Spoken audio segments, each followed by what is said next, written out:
Bueno, muy buenas tardes a todos. El día de hoy vamos a hablar sobre la normativa IS 61131, que se refiere a los autómatas programables, AP o PLCs y a sus periféricos correspondientes tales como los equipos de programación y depuración, los equipos de ensayo, los interfaces hombre-máquina. ¿Ok? Ahora, la finalidad de esta normativa, ¿cuál es? Definir e identificar las características principales que refieren a la selección y aplicación de los PLCs y a sus periféricos. Especificar los requisitos mínimos para las características funcionales, las condiciones de servicio, los aspectos constructivos, la seguridad general y los ensayos aplicables a los PLCs y a los periféricos. Definir los lenguajes de programación de uso más corriente, las reglas sintácticas y semánticas, el juego de instrucciones fundamentales para que a la hora de la construcción de programación tenga coherencia y demás. Dar a los usuarios una información de carácter general y unas directrices de aplicación. Y definir las aplicaciones, las comunicaciones entre los PLCs y otros sistemas. Bueno, vamos a hablar de la primera parte, información general. Objetivos. Se dan las definiciones y un glosario de términos utilizados en esta norma. Se identifican las principales características de los sistemas de autómatas programables, ¿sí? Ahora, estructura funcional de un sistema de autómata programable. Función de tratamiento de la señal, función de interfaz con los sensores y actuadores, función de comunicación, función de interfaz hombre-máquina, funciones de programación, puesto a punto, ensayo y documentación, y función de alimentación de corriente. Ahora, lo que es características ergonómicas, tenemos generales, uso eficaz del sistema del AP y sus periféricos, reducción de errores, fatiga y riesgo para el operario, indicadores de estado para CPUs, fuentes y alimentación y el sistema entradas y salidas, pantallas y teclados, visibilidad, disposición, confirmaciones. Otras recomendaciones, lo que son ventiladores, acabado superficial, aristas vivas, habilidad. Bueno, vamos a pasar a la segunda parte, especificaciones y ensayos de los equipos. Tenemos como objetivos los requisitos electrónicos, eléctricos y mecánicos y funcionales para los autómatas programables y los periféricos correspondientes, así como las condiciones de servicio, almacenamiento y transportes aplicables. Ok, otra es la información que ha de suministrar el fabricante. Otra es los métodos y procedimientos de ensayo que han de utilizarse para la comprobación del cumplimiento de los requisitos por parte de los autómatas programables y sus periféricos. Entonces aquí tenemos como condiciones de servicio y requisitos del entorno físico, la responsabilidad del usuario que no se rebasen las condiciones de servicio. Condiciones de servicio normales. Entonces, condiciones de entorno físico, servicios y requisitos eléctricos y condiciones de servicio y requisitos mecánicos. ¿Qué tenemos en el entorno físico? Tenemos lo que es la temperatura, humedad, toca controlar lo que es temperatura, humedad, contaminación, inmunidad a la corrosión, altitud. Lo que tenemos a condiciones de servicio y requisitos eléctricos, tenemos alimentaciones, ruido eléctrico, sobretensiones, etc. Y condiciones de servicio y requisitos mecánicos serían vibraciones, choque y caída libre.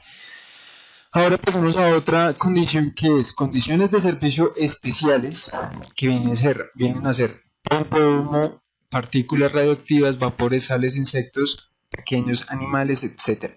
Tenemos otro requisito para el transporte y almacenaje, que es la temperatura, presión atmosférica, humedad relativa y demás. Ahora pasamos a lo que es requisitos eléctricos. Aquí tenemos como alimentación de corriente alterna y continua, entradas, salidas digitales, análogas, interfaces de comunicación, procesadores principales, memorias y sistema, estaciones de entrada, salidas remotas, periféricos, pads de MMI, inmunidad al ruido y ruido emitido, propiedades dieléctricas y diagnósticos. En los requisitos mecánicos tenemos como protecciones contra el riesgo de choque eléctrico, requisitos de distancias en el aire y líneas de fuga, requisitos de inflamabilidad para materiales aislantes, envolvente, Requisitos mecánicos de los materiales de conexión, tierra funcional, cables y conectores de interconexión, requisitos de la batería, mercado, identificación y conexión-desconexión de unidades desmontables. 3. Lenguajes de programación. Esta sección de la norma busca estandarizar los lenguajes de programación utilizados en los autómatas programables y sus periféricos, por medio de reglas en la semántica y sintáctica, instrucciones fundamentales y los medios de ampliación y adaptación de los equipos. En aspectos generales, el estándar suele ser dividido en dos partes: elementos comunes y lenguajes de programación. 1. Elementos comunes. Dentro de los elementos comunes se definen los tipos de datos, variables, configuración, recursos y tareas, unidades de organización del programa, programas y las gráficas secuenciales de funciones. 1.1. Tipos de datos. Mediante la regulación de los tipos de datos, se logra evitar errores en las fases tempranas de los programas. Los tipos de datos bases son booleanos, bool, número entero, int, número real, real, byte, palabra, word, fecha, date, hora del día, time of day, y cadena de caracteres, string. Y a partir de estos datos, el usuario puede crear sus propios tipos de datos. Estos se conocen con el nombre de datos derivados. 1.2. Variables. Las variables son los datos que tienden a variar a lo largo del programa y a las cuales se les asignan direcciones de hardware, es decir, se relacionan con una salida o una entrada. Una de las características es la visibilidad, que pueden ser globales o locales. Las globales pueden ser reutilizadas en otros programas sin generar conflictos, mientras que las locales solo pueden ser utilizadas en el programa donde se les haya creado. Configuración, recursos y tareas. Una configuración se entiende como todo lo necesario para un sistema de control, ya sean especificaciones de hardware como se ven en la imagen, el procesador, canales de entradas y salidas, memorias, fuentes de alimentación, entre otras. En el software la configuración hace uso de recursos, los cuales son procesadores capaces de ejecutar programas IEC. A su vez estos recursos están estructurados por tareas, las cuales controlan la ejecución de programas activados mediante cambios de variable. Los programas están construidos en lenguajes donde interactúan funciones o bloques de funciones. Ahora hablaremos de las unidades de organización de programa. Las unidades de organización de programa o POS se puede explicar como una jerarquía de tres niveles, donde en la base tenemos las funciones. Existen dos tipos de funciones, las funciones estándar y las funciones definidas por el usuario. La primera son las funciones más básicas, pueden ser algebraicas como suma y raíz cuadrada, o también pueden ser lógicas como OR y AND. Las funciones definidas por el usuario se basan en las funciones estándar, reutilizando estas de manera constante. El siguiente nivel son los bloques de función, los cuales representan funciones especializadas y por esto adicionalmente tienen un tratamiento mayor de los datos. Un ejemplo de este tipo de funciones son los temporizadores y los contadores, que se pueden clasificar como bloques de funciones estándar porque el usuario también puede crear sus propios bloques. El tipo de dato que ingresa debe ser igual al tipo de dato que sale. Por último, tenemos los programas, que es el conjunto de los elementos necesarios para el control de un proceso, mezclando los diferentes funciones y bloques de funciones. El gráfico funcional secuencial busca dar una interpretación gráfica del comportamiento del programa. Este se compone de tres principales elementos: pasos, transiciones y bloques de acción, donde los pasos son el estado en el tiempo del proceso y las transiciones son las condiciones necesarias para cambiar de bloque de acción. Esto lo vemos en el gráfico a continuación, en donde la etapa 2A requiere de una transición 1A para pasar a la etapa 1, y entre cada etapa siempre debe haber una transición intermedia.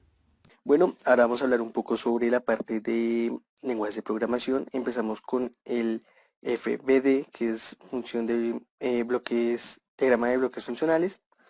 Y bueno, entonces en este programa es muy sencillo, consta de tres pulsadores, tres LEDs, los cuales mediante esta programación de acá se me activan. Entonces tenemos que si I2 mediante este OR se me activa, se me va a activar Q0, efectivamente lo hace. Ahora, este AND, como ya todos sabemos, es que se me tienen que activar las dos al tiempo para que se prendan. Entonces, tengo que tener en cuenta que acá tenemos un OR con las mismas entradas, por lo cual sin importar cuál de los dos esté prendido, se va a mantener prendido y 0. Acá podemos observar el estado de las variables. Ahora bien, la parte más interesante es la parte de bloques funcionales, como este contador de acá, donde PB se refiere a la cantidad de veces que tengo que pulsar, pero que tengo que pulsar el que te han correspondido acá en C1, que en este caso sería 0. Entonces, la contabilidad de cuántas veces he pulsado me las lleva CB. Entonces empiezo 1, 2, 3. Y bueno, ¿por qué 3? Porque es lo que está definido en mi programa en este valor de acá, que es PB. Ahora bien, si yo quiero volver a resetear, tengo acá el botón reset, que es mediante I2. Entonces, se me resetea.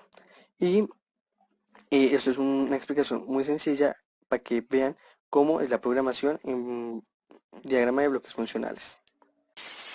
Un lenguaje de programación normalizado es ladder o el diagrama de contactos, el cual refiere a una serie de condiciones en paralelo, las cuales, si alguna se cumple, se realizará el trabajo sin importar el orden. La nomenclatura básica es los diagramas, los contactores normalmente abiertos, los contactores normalmente cerrados y las bobinas o salidas. Además de esto existen diferentes tipos de bloques funcionales los cuales nos ayudan a realizar tareas. En este caso el TON es un temporizador de subida, el cual nos empezará a contar hasta 3 y nos prenderá la luz, nos apagará la luz. Por ende vamos a empezar a simularlo y van a ver, al darle start se prenderá la luz, pasarán 3 segundos y se apagará.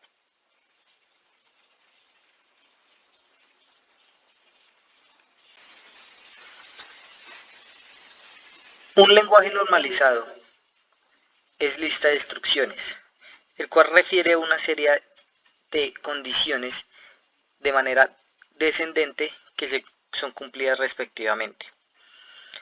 Lista de instrucciones posee una nomenclatura específica, donde LD es un contactor normalmente abierto y LDN es un contactor normalmente cerrado, donde S es una salida seteada y R una salida reseteada. Con el fin de explicar un poco, vamos a ver cómo funciona este pequeño programa,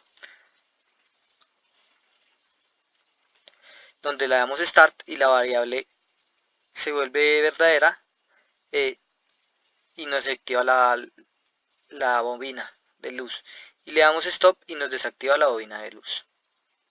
Lenguaje de programación, texto estructurado. Este lenguaje de programación carece de interfaz gráfica, sin embargo está basado en los lenguajes de tipo texto de alto nivel. Además es similar a los ya conocidos Pascal, Basic y C. Este lenguaje de programación es la forma más apropiada de programar cuando queremos realizar ciclos como if, while, for o case. Para dar un ejemplo de esto, tomamos el fragmento de este programa sacado de Step 7, en el cual la salida Q 4.0 tiene una asignación de las operaciones AND entre la entrada I 0.0 y I 1.1. A su vez una operación negada OR en la entrada I 0.1.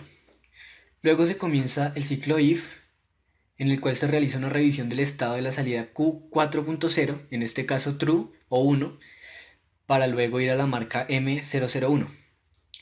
Luego se compara la salida Q 1.0 con la operación NOT en la salida Q 4.0, para finalmente cerrar el ciclo con un END, IF y punto y coma. Bueno, tenemos aquí lo que es la cuarta parte, que son guías del usuario. El objetivo final de esta parte de la norma IS 61131-4 es conectar al usuario con el proveedor a partir de una guía, la cual le enseñará la arquitectura del dispositivo PLC. La forma de hacer esta conexión usuario-proveedor se ve en la figura mostrada a continuación. 5. Comunicaciones. En esta parte se especifican aspectos de comunicación de un controlador programable acerca de cómo realiza la comunicación desde el controlador a cualquier dispositivo y a su vez la comunicación desde cualquier dispositivo al controlador. En particular, especifica el comportamiento del controlador en proporción a las aplicaciones y servicios que realiza en nombre de otros dispositivos. Esta norma no pretende detallar cómo un dispositivo puede comunicarse con otro utilizando el controlador como enrutador o puerta de enlace. Es de resaltar que el comportamiento del controlador programable respecto a la comunicación cliente-servidor se especifica independientemente de la comunicación particular del subsistema, pero la funcionalidad de la comunicación puede depender de las capacidades del subsistema de comunicación utilizado. Norma IEC 61131, parte 6, seguridad funcional. En esta parte, la norma se compone junto con la serie IEC 61508 y contiene unos objetivos fundamentales que son los siguientes. En primera instancia, definir y describir los elementos del ciclo de vida de seguridad de un PLC. Esto en conjunto con el ciclo de vida de seguridad general identificado en la norma anteriormente mencionada. El segundo es definir y describir los requisitos de seguridad funcional y requisitos de integridad de seguridad para los sistemas electrónicos y eléctricos. Y un tercero que establece métodos de evaluación PLC para cumplir con los parámetros de valor de probabilidad de falla a pedido, una frecuencia promedio de falla peligrosa por valor de hora, un valor para la fracción de falla segura, un valor para la tolerancia a fallos de hardware y un valor de cobertura de diagnóstico. Norma IEC 61131, parte 7. Programación de control difuso FUSI. Se le denomina control difuso a la tecnología que permite mejorar las capacidades de la automatización industrial. Además, es adecuado para las tareas de control generalmente realizadas en controladores programables PC. El control difuso puede ser utilizado tomando conocimientos disponibles para mejorar procesos y realizar una variedad de tareas.